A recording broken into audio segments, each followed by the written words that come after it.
Bonjour et bienvenue à l'émission La Parole vivante. Cette émission, on se comprend la Bible et on découvre qui est Dieu et quel est son plan extraordinaire qu'il a pour nous. Aujourd'hui, mon invité, Jeff Lorrain. Salut Jeff. Salut Simon. Ça fait un petit bout. Content de t'avoir parmi nous. Dernièrement, il y a quelques semaines, il y a eu quelque chose de grave qui est arrivé en Haïti. Puis je sais que vous avez une mission là-bas. Peux-tu juste nous donner peut-être des nouvelles de comment ça s'est passé puis c'est quoi les répercussions que vous avez vécues par rapport à ça? D'accord, oui. Eh bien, finalement, par la grâce de Dieu, le centre qu'on a bâti il y a plusieurs années a pu résister. Il y a eu quelques petites craques dans les murs, mais dans le sens que la structure du bâtiment a pu tenir le coup. Ça a hébergé en passant des gens qui ont perdu leur maison, qui sont venus dans le centre où est-ce qu'on est, parce qu'on a une clinique aussi, médicale et dentaire. Et donc, notre médecin là-bas, Stéphane, avec toute son équipe, ont pu soigner beaucoup de blessés. Et à un moment donné, on a commencé à manquer de matériel médical, parce que...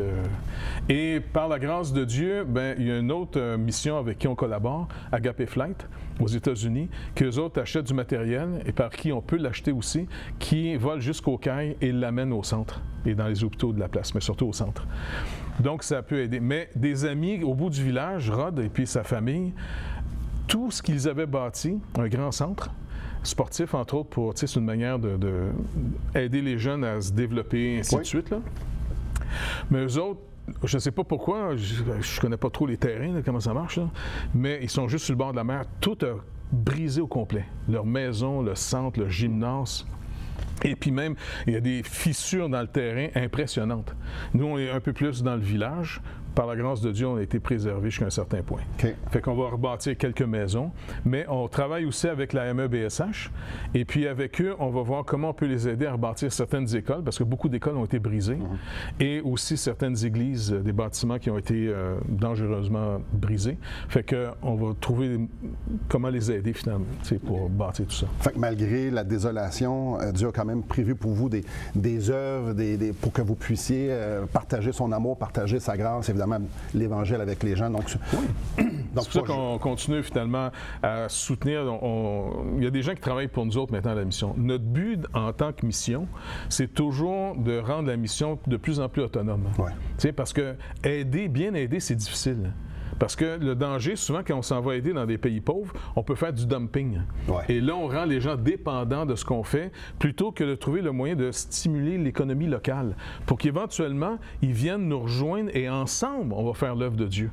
Comme il se passe maintenant à Tiverny, puis à Valère, puis toutes ces places-là. Puis il y a des gens qui travaillent à faire de la nourriture. On nourrit à peu près 600 enfants par jour, et puis sans compter les plus vulnérables du village. Et même la mentalité du village a changé parce que les jeunes maintenant ne sont pas gênés d'aller travailler la terre. T'sais? Mais tu te rappelles, je sais pas, quand tu étais jeune, moi, à petite école, une forme d'insulte, c'était de te faire traiter de farmer. Absolument, je me souviens très bien. Mais là, quand tu as beau être riche, mais s'il n'y a pas des fermiers, ça en prend, quand tu vas-tu manger tes piastres? Donc, ça en prend. Maintenant, la mentalité a changé ici au Québec un peu, mais même là aussi dans le village, la mentalité a totalement changé. Les jeunes, maintenant, qui ont été arrivés là-bas il y a plus de 20 ans, maintenant, c'est des jeunes adultes, beaucoup ont commencé à travailler la terre et le village produit de la nourriture de base et ils sont même de plus en plus touchés par la misère des autres villages et ils s'en vont les aider. Donc, on travaille de plus en plus ensemble. Bien, il y a une certaine fierté de pouvoir nourrir les gens, de pouvoir les aider, de pouvoir contribuer à l'avancement justement des villages, à la croissance et tout ça. Wow! OK. Bien, merci beaucoup des nouvelles, Jeff. J'aimerais ça qu'on puisse toucher un sujet aujourd'hui qu'on ne parle pas souvent parce que ce n'est pas populaire. Pas ici nécessairement à l'émission, mais dans le milieu évangélique et dans la vie. Jean-Baptiste parlait de repentance. Les apôtres parlaient de repentance. Le premier grand discours, le grand sermon que Pierre a fait la journée de la Pentecôte, il l'a conclu en disant « Repentez-vous ». La repentance. J'aimerais ça qu'on puisse discuter un peu de ça, que les auditeurs puissent bien saisir c'est quoi la repentance puis à quel point c'est primordial, essentiel, fondamental à la vie chrétienne. Peut-être juste commencer par nous expliquer c'est quoi, qu'est-ce que ça mange en hiver, ça, la repentance? Eh bien, si on retourne finalement au terme que les apôtres ont pris, ils ont écrit en grec, le Nouveau Testament, repentance, ça vient du mot méta-noia. Méta, ça veut dire changement. Noia, ça vient de nous, qui est l'entendement. OK? Trop souvent, les gens pensent que la repentance, c'est un autre terme grec, méta, changement, mais mélomai, de mélodie. les sentiments. Les gens pensent que trop souvent, quand ils entendent le mot repentance, c'est du regret, puis de pleurer. En réalité, non, tu peux avoir même une repentance joyeuse. Si tu découvres quelque chose de nouveau, qui est beaucoup mieux, tu es prêt à abandonner ton ancienne manière de penser des choses. Donc, la vraie repentance, c'est de voir que j'étais pas sur le bon chemin. Maintenant, je viens de découvrir le chemin dans lequel je peux marcher. Donc, tu as une nouvelle manière de penser. Même Paul va dire le renouvellement de l'intelligence dans Romains 12. Et puis, ce renouvellement de l'intelligence, le Seigneur va nous donner sa lumière là-dessus. Et plus on va marcher dans sa lumière, inévitablement, plus la repentance, c'est à tous les jours un peu plus. Parce qu'on voit que sans Christ, c'est vrai, on est vraiment perdu. Mais avant d'être sauvé, les gens pensent, bien, je ne suis pas si pire. Ouais. Tu sais, quand tu es dans les ténèbres, tu peux te raconter bien des histoires à ton sujet. Mais quand on met la lumière à quelque part, les choses se définissent par la lumière. Tant que la lumière de Christ n'est pas rentrée dans notre vie, qui est sa parole, que le Saint-Esprit illumine l'entendement des gens, bien, les gens se racontent beaucoup d'histoires à leur sujet. Et même les religieux, parce qu'on peut être religieux puis pas sauvé. L'apôtre Paul, avant de devenir l'apôtre Paul, c'était Saul de Tarse. Et puis, écoute, c'était un hyper religieux, le gars, pharisien. Et pourtant, la journée que le Seigneur l'a arrêté sur la route, il s'en allait à Damas encore arrêter des chrétiens, des Juifs qui avaient cru en Jésus. Là, il a découvert la grâce de Dieu. Puis l'illustration est très bonne. Il dit, une énorme lumière, plus forte que le soleil, l'avait enveloppé, au point qu'il en est devenu aveugle. Aveugle physiquement pour commencer à voir spirituellement. Et ça, c'est le début de la repentance. Oui. Wow. On va prendre... Il faut aller à la pause. Et juste avant d'aller à la pause, j'aimerais vous offrir le livre « Destination finale » de Marc Cahill. Monsieur Cahill a pris les Écritures puis a dressé un peu le portrait du plan de Dieu. Premièrement, c'est qui Dieu et qu'est-ce qu'on fait sur la terre et c'est quoi la destination finale? Qu'est-ce qui se passe quand on meurt? Donc, j'aimerais vous l'offrir, c'est tout à fait gratuitement. Tout ce que vous avez à faire, c'est de nous appeler ou de communiquer avec nous par Internet et on vous l'achemine à la maison, tout à fait, comme je dis, tout à fait gratuitement. Restez avec nous après la pause. On continue de développer justement cette idée-là de repentance, d'avoir nos ténèbres illuminées par la lumière de la vérité de Christ. Donc, restez avec nous.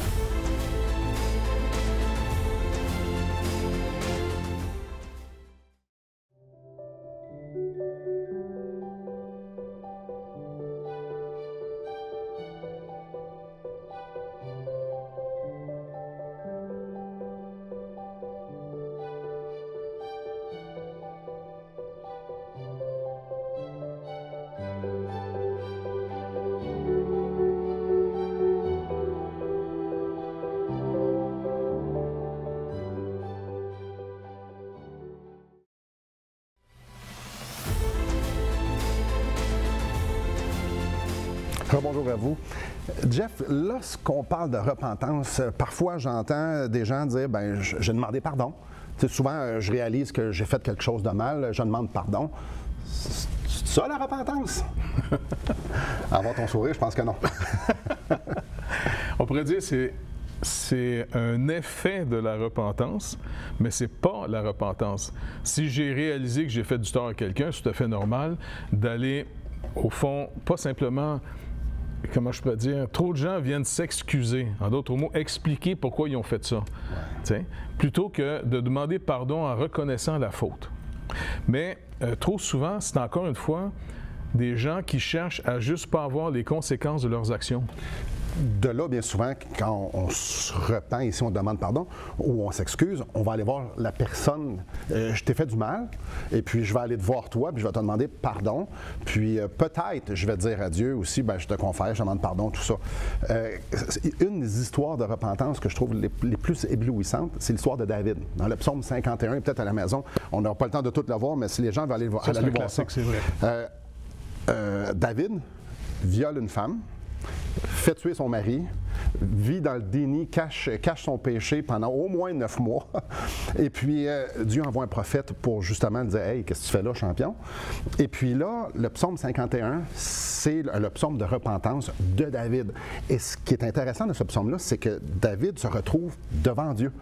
Puis il dit « J'ai péché contre toi. » Seul. Parce qu'avant de pécher contre les autres, on a transgressé la loi de Dieu. Et ça pour David, c'était c'était atroce. Donc, la repentance, c'est pas juste dire, hey, Dieu, en passant, comme ça, là, je sais que tu n'étais pas fier de moi. Non, puis si on lit le psaume 51, on voit un homme qui est pleinement conscient de contre qui a péché. Puis ce qui est intéressant, c'est que Nathan lui avait dit, tu meurs pas, Dieu t'a pardonné. Donc, le psaume 51, c'est un psaume qui sait qu'il est pardonné, mais quand même, il se présente devant Dieu tout tremblant, en disant, attends un petit peu, là. Je le sais qui quitté. Et puis, contrairement à l'autre roi qui était avant lui, Saül, quand il a vu qu'il avait fait quelque chose de pas correct, il ne voulait pas les conséquences. Ouais. Tandis que David, lui, va dire, je suis digne de mort. Tu vas être juste dans tes conséquences. Tu vas être juste, puis je ne m'opposerai pas à les conséquences de ta justice sur mon péché. Et c'est là que le Seigneur dit non, parce que le Seigneur, au fond, a pris à son compte David. Et c'est Jésus qui est mort à sa place. Ouais. Et c'est pour ça que David a été pardonné. Quelqu'un d'autre a payé. Trop souvent, on pense que demander pardon, c'est on oublie qu'on demande à la victime de payer la note de ce qu'on a fait. Et combien de gens vont dire, non, tu es soit être chrétien, tu dois me pardonner. Oui, mais attends, as-tu vu si je suis capable en ce moment de reprendre la relation avec toi? Il y a des gens qui sont vraiment très narcissiques. T'sais, ils se regardent et puis, non, j'ai demandé pardon, c'est réglé. Attends, as-tu réalisé le mal que tu as fait? Ouais. Si tu ne l'as pas réalisé, le mal que tu as fait, puis la blessure que tu as produite chez l'autre, tu demandes pardon, tu y mets un deuxième fardeau sur les épaules. Mais de toute façon, demander que l'autre te pardonne, c'est que tu n'as pas compris ce que c'était la repentance. Là. Exactement. Tu ne peux pas demander que l'autre te pardonne. Tu peux juste aller avouer tes torts dans l'espoir que l'autre soit capable de te pardonner. Parce que pardonner, ça veut dire, est-ce qu'on reprend la relation? Bien, il y a un sens de réconciliation. C'est ça. Parce que, exemple, avec Dieu, Dieu, lui, il nous pardonne à cause de Christ. Oui. Et de ennemi, on est maintenant réconcilié. On voit ça dans Colossiens chapitre 1. Le pardon, le vrai pardon, il y a un sens de réconciliation, un sens qu'il n'y a plus rien. On a une paix maintenant. La paix était faite parce que quelqu'un a payé pour l'offense avec Dieu. Alors, aller demander ça à quelqu'un d'autre, c'est très mal comprendre où on s'en va avec ça. Parce que les gens aujourd'hui demandent pardon sur la base de ne pas avoir les conséquences de leur geste. Ouais. Et puis en même temps, c'est que plus on s'éloigne de Dieu, on est une société qui s'éloigne de plus en plus de Dieu et surtout de sa parole. Et là, les gens sont en train finalement de se donner un nouveau critère de ce qu'ils sont. On s'invente, tu sais. Et puis, on est de plus en plus, ça a l'air de rien, mais tu sais, tu parles des philosophes comme le Marquis de Sade. Oui. T'as pas reposant, le monsieur. Il y en a une couple qui n'était pas reposant. Mais à l'époque, il était dans une culture plus chrétienne. Ouais. Et puis, il s'est fait bloquer. Mais sa philosophie, c'est ce qui est. Si j'ai, moi, l'idée de violer quelqu'un, ben c'est quelqu'un besoin d'être violé quasiment. Tu sais, c'est un épée de même, le gars. Ouais. Mais aujourd'hui, finalement, à cause de certains, comme Jung, entre autres, là, tu sais, qui était un psychologue, un psychiatre, et puis surtout un psychologue, ben il amène une philosophie. Et c'était un peu, retiens pas ce que tu es, refoule pas. T'sais, parce qu'il accusait quasiment les gens en disant « Au nom de la morale, vous vous refoulez. » Puis là, vous devenez bizarre. En réalité, si tu ne connais pas Christ, c'est sûr que tu peux essayer de refouler le mal. Mais en réalité, Christ est venu nous délivrer du mal. Mais ça, comme tu dis, c'est à partir d'une vraie repentance. La vraie repentance, c'est que le Seigneur fait la lumière dans notre vie. Et puis, il nous a créés à son image et à sa ressemblance. C'est pour ça que David dit « J'ai péché contre toi seul ». Pourtant, il a abusé d'une femme, là. Ouais. Puis il a fait tuer même son mari, tu sais. Mais en réalité, c'est que nous, les êtres humains, si on retrouve la raison d'être de notre création, eh bien, finalement, c'est qu'on a été créés pour être des représentants de Dieu, pour être un reflet de qui Dieu est, face à sa création. Mais on a perdu ça complètement. Et tu peux pas prendre ça à la légère, là. Non, tu te présentes devant Dieu et tu dis, attends un peu, j'ai dénaturé totalement qui je suis. Ben oui. Tu peux pas juste dire en passant, ça marche pas, là. Il y a quelque chose de profond et, je dirais, qui nous laisse pas... qui ne nous laisse pas stériles. Donc, il y a une action après. Si je rencontre Jésus-Christ, puis dans toute sa splendeur, et non pas juste qu'est-ce qu'il a fait, mais qui est, je ne peux pas juste faire comme « Ah, OK, ben non, il y a quelque chose de gros. » On fait juste penser à Jean quand il rencontre Jésus. Donc, Jean était celui que Jésus aimait d'une façon particulière. Et Jean, c'est un apôtre. Là, Jean, il y a à peu près une centaine d'années, je ne sais pas trop. Et puis, il rencontre Jésus dans Apocalypse chapitre 1. Jean tombe comme mort parce qu'il fait « Attends un petit peu, là. Ça, je réalise devant qui je suis. La repentance, c'est vraiment commencer par dire, attends un petit peu, là, je me présente devant Dieu. Je ne peux pas prendre ça à la légère. Je ne peux pas juste dire, oups, j'ai péché. Oups, je suis fait comme ça, puis c'est tant pis. Non, non, non, je me présente devant le Créateur, le Saint. Celui qui est la lumière, celui qui est la vérité, et moi, je suis corrompu. Je ne peux pas juste aller me présenter devant lui, lui dire « Salut, capitaine », puis retourner dans ce que je connais. Il y a quelque chose qu'il faut que je change. Il y a quelque chose dans ma vie que je ne peux pas continuer à marcher, à être une abomination devant lui. La repentance, ça commence là. Restez avec nous après la pause. Il y a d'autres choses qui continuent après. Restez avec nous. Depuis maintenant 15 ans, nous avons l'immense privilège d'annoncer la bonne nouvelle de Jésus-Christ. Par la grâce de Dieu, nous avons fait plus de 500 émissions, distribué gratuitement des milliers de livres et que dire des centaines de personnes qui ont répondu par la foi à l'appel de Jésus. Aujourd'hui, nous aimerions inviter ceux qui ont reçu cette bonne nouvelle à faire équipe avec nous. Aimeriez-vous avoir un impact dans la francophonie pour l'Évangile? Joignez notre équipe en participant financièrement à la production de l'émission et en nous permettant de continuer à offrir de la littérature gratuitement à ceux qui sont ouverts à l'Évangile. Contactez-nous. Il nous fera plaisir de vous partager comment vos prières et vos dons peuvent faire la différence.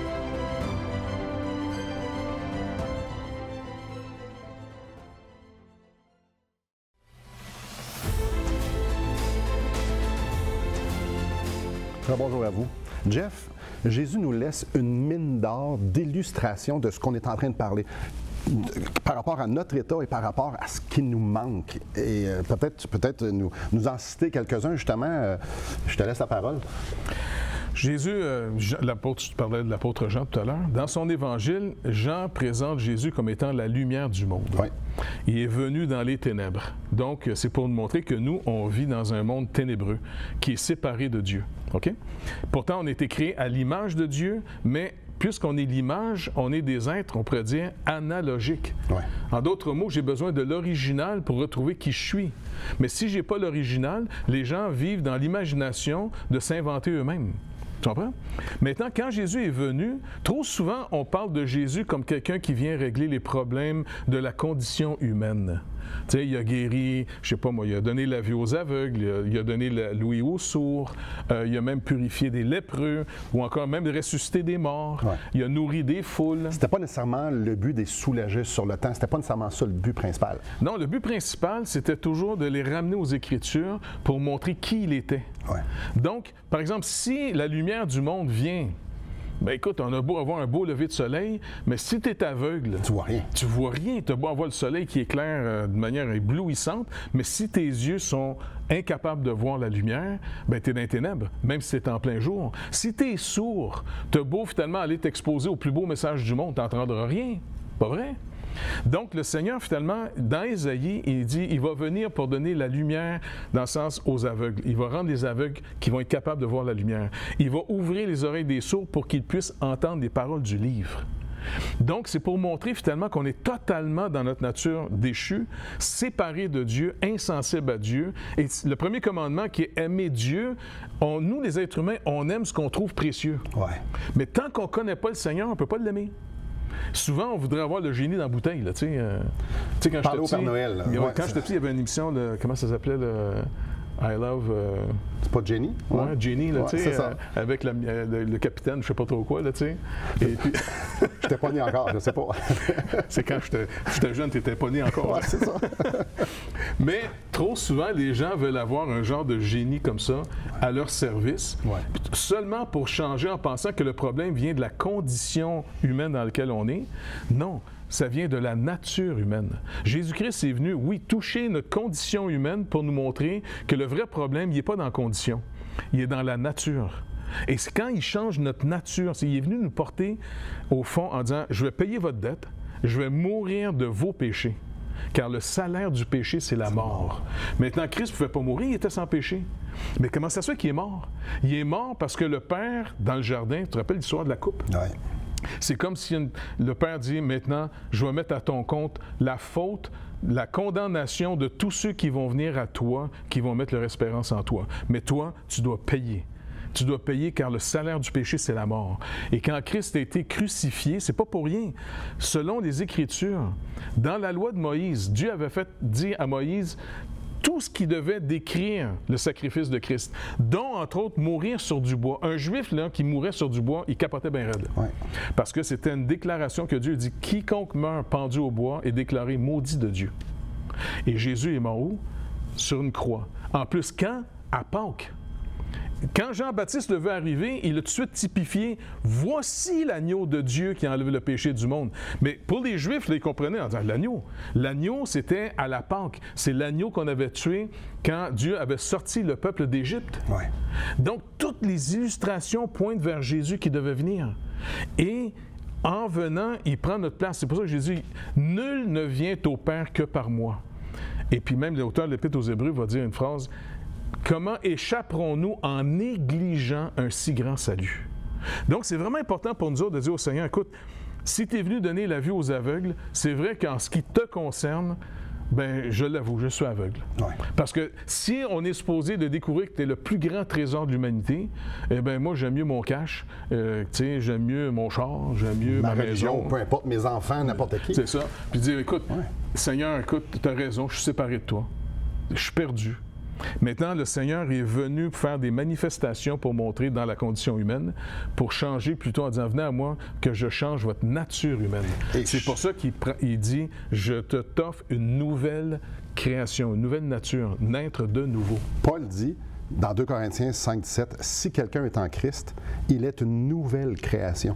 Les choses anciennes sont passées. Voici, toutes choses sont devenues nouvelles. » Donc, ma vie n'existe plus. Maintenant, quand moi je mets ma foi en Christ sur son œuvre accomplie à la croix, sa résurrection, quand je réalise que je suis pécheur puis qu'il est la seule façon que je puisse être réconcilié avec Dieu, avoir cette vie-là, Dieu me donne son esprit et fait de moi une nouvelle création. Oui. Et toutes choses, ça le dit, là, toutes choses sont maintenant nouvelles. Donc, ce que j'étais avant n'existe plus. Maintenant, je suis un être humain qui aime Dieu et qui veut lui plaire et qui désire marcher dans ses voies. Donc, la repentance est primordial ici, parce que je dois reconnaître que où ce que j'étais avant m'amène juste loin de Dieu.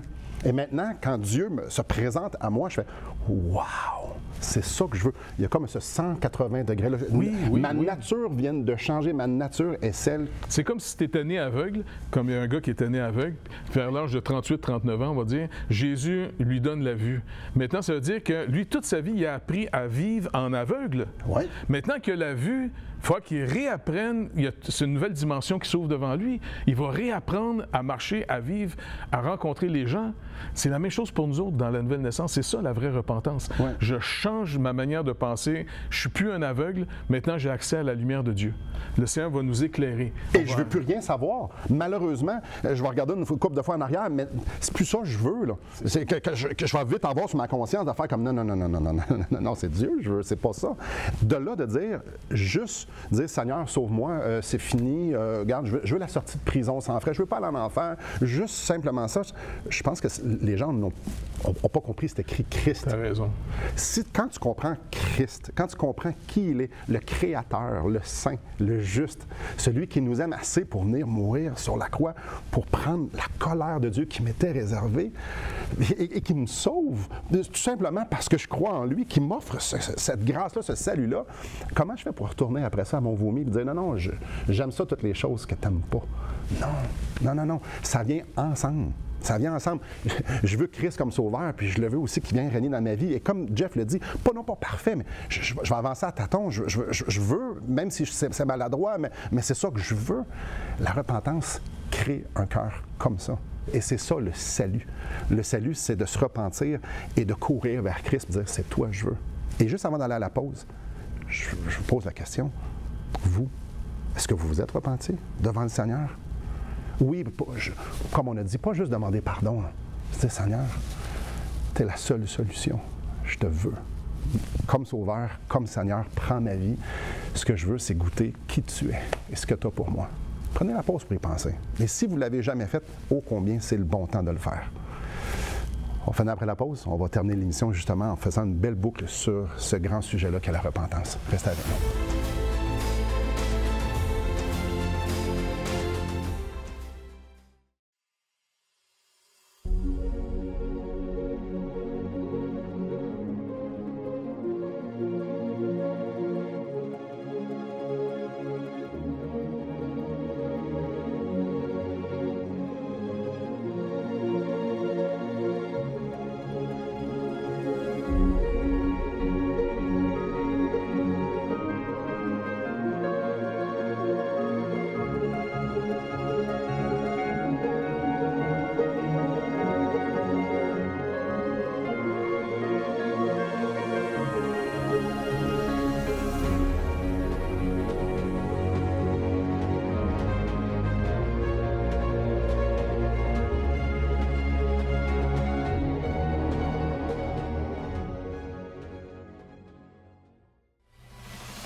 Très bonjour à vous. On a parlé de plusieurs angles. C'était quoi la repentance?